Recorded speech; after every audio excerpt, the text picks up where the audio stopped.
गावतळे हे गाव खेड दापोली मार्गावर आहे. रत्नागिरी जिल्ह्यातील सर्वात मोठं तळे असलेल्या काठावर झोलाई देवी वसली आहे. मुंबई ते खेड हे अंतर 225 किलोमीटर असून खेड पासून वाकवली गावातून गावतळेला यावं लागतं. तिची आख्यायिकाही तुमच्यासाठी एक नवलच आहे. प्राचीन काळी श्री झुलाई देवीचा उगम रुखी गाव पूर्व दिशा इथे झाला.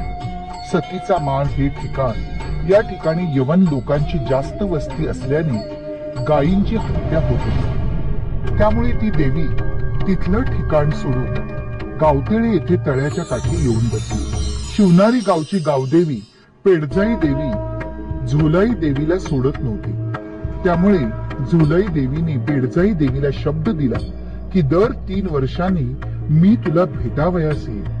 त्यामुळे झुलाई देवी कायम स्वरूपी गावतळे येथे वसली व दर 3 वर्षांनी शिवनारी येथे पेडजाई देवीला भेटण्यासाठी जाते. या 7 बहिणी आहेत. सर्वात मोठी मानाई झुलाई देवी, चनकाई, वाघजाई, नवलाई, गौराई, वरदाई, पन्हाळेकाजी, आसूद, माठवण, धामणी व वालोपे इथे 5 बहिणी आहेत. मानाई तसेच झुलाई देवी गावतळे इथे आहेत.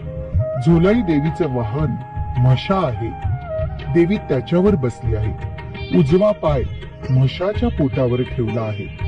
एक हात 5 बोटे तोंडात आहे. एका हातात चक्र आहे.